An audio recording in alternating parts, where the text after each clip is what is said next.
Hallo, liebe Gemeinde.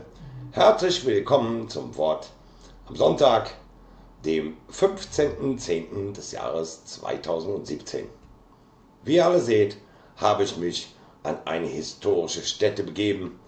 Der eine oder andere wird die Aufnahme kennen, die ich mir als Hintergrundbild für das heutige Wort zum Sonntag ausgewählt habe und auch wem diese Schulter gehört. Heute, in diesem Wort zum Sonntag, möchte ich einmal zwei uns sehr bekannte Staatsmänner zu Wort kommen lassen.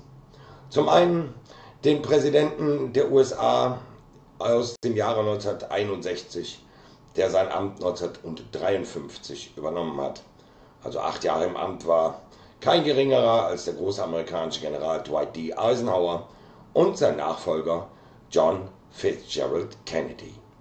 Dem einen oder anderen werden diese beiden geschichtlichen Personen bekannt sein. Nun, dann wollen wir doch mal hören, was sie uns zu sagen haben.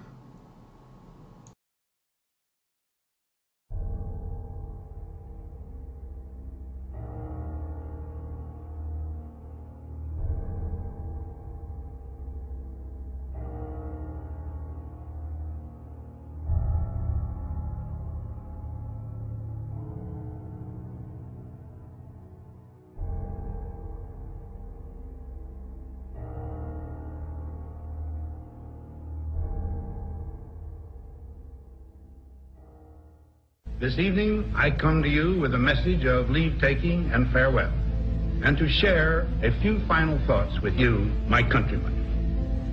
We have been compelled to create a permanent armaments industry of vast proportions. 3.5 million men and women are directly engaged in the defense establishment. The total influence, economic, political, even spiritual, is felt in every city, every state house, every office of the federal government. We recognize the imperative need for this development, yet we must not fail to comprehend its grave implications. In the councils of government, we must guard against the acquisition of unwarranted influence, whether sought or unsought, by the military-industrial complex. The potential for the disastrous rise of misplaced power exists and will persist. I'm not comfortable with that at all. Who elected these guys to run the planet?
Ladies and gentlemen, the very word secrecy is repugnant in a free and open society, and we are, as a people, inherently and historically opposed to secret societies, to secret oaths, and to secret proceedings. We decided long ago that the dangers of excessive and unwarranted concealment of pertinent facts far outweighed the dangers which are cited to justify it. Even today, there is little value in opposing the threat of a closed society by imitating its arbitrary restrictions. Even today, There is little value in ensuring the survival of our nation if our traditions do not survive with it. And there is very grave danger that an announced need for increased security will be seized upon by those anxious to expand its meaning to the very limits of official censorship and concealment. That I do not intend to permit to the extent that it's in my control. And no official of my administration, whether his rank is high or low, civilian or military, should interpret my words here tonight as an excuse to censor the news, to stifle dissent, to cover up our mistakes, or to withhold from the press and the public the facts they deserve to know. For we are opposed around the world by a monolithic and ruthless conspiracy that relies primarily on covert means for expanding its sphere of influence, on infiltration instead of invasion, on subversion instead of elections, on intimidation instead of free choice, on guerrillas by night instead of armies by day. It is a system which has conscripted vast human and material resources into the building of a tightly knit, highly efficient machine that combines military, diplomatic, intelligence, economic, scientific, and political operations. Its preparations are concealed, not published. Its mistakes are buried, not headlined. Its dissenters are silenced, not praised.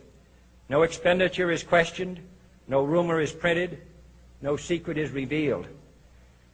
No president should fear public scrutiny of his program, for from that scrutiny comes understanding, and from that understanding comes support or opposition, and both are necessary. I am not asking your newspapers to support an administration, but I am asking your help in the tremendous task of informing and alerting the American people. For I have complete confidence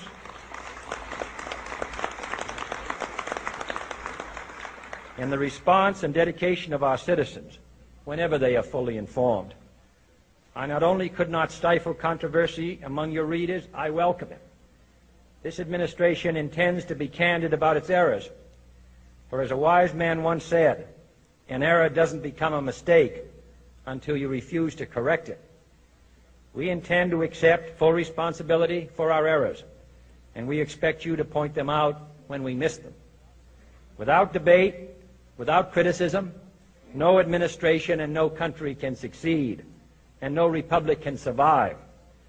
That is why the Athenian lawmaker Solon decreed it a crime for any citizen to shrink from controversy. And that is why our press was protected by the First Amendment, the only business in America specifically protected by the Constitution, not primarily to amuse and entertain, not to emphasize the trivial and the sentimental, not to simply give the public what it wants, but to inform, to arouse, to reflect, to state our dangers and our opportunities, to indicate our crises and our choices, to lead, mold, educate, and sometimes even anger public opinion. This means greater coverage and analysis of international news, for it is no longer far away and foreign, but close at hand and local. It means greater attention to improved understanding of the news, as well as improved transmission. And it means, finally, that government at all levels must meet its obligation to provide you with the fullest possible information outside the narrowest limits of national security. And so it is to the printing press, to the recorder of man's deeds, the keeper of his conscience, the courier of his news, that we look for strength and assistance, confident that with your help, man will be what he was born to be, free and independent. I'm not comfortable with that at all. Who elected these guys to run the planet?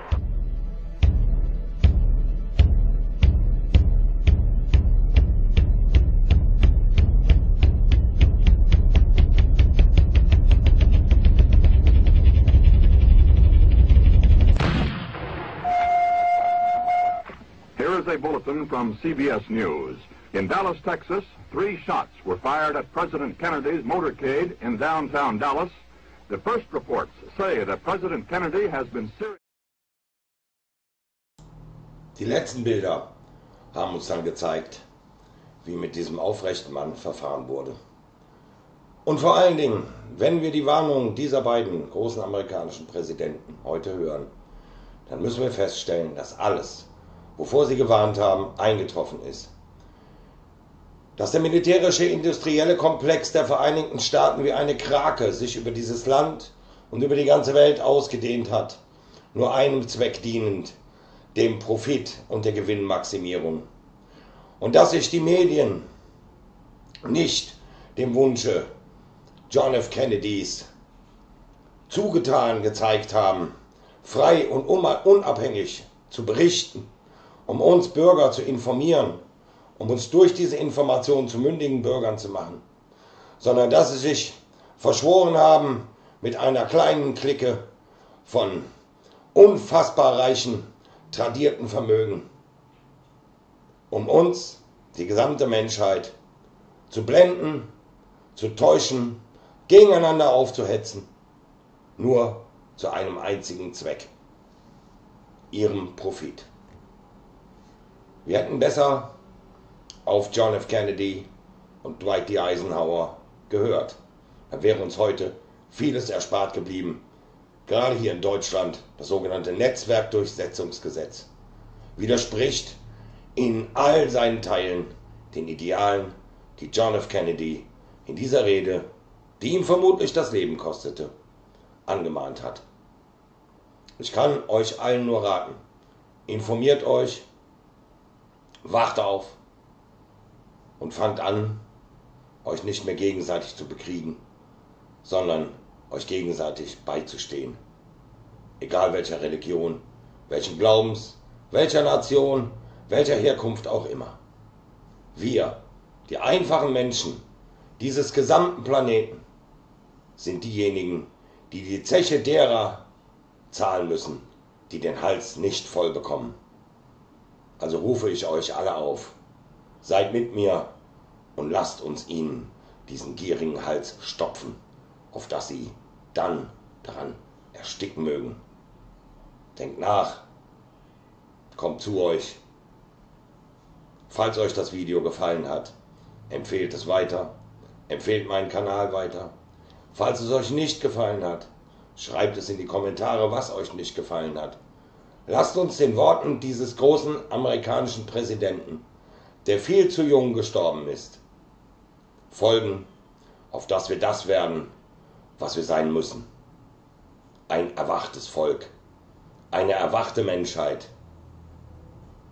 Ich danke euch für eure Aufmerksamkeit und wünsche euch allen noch einen schönen Sonntag.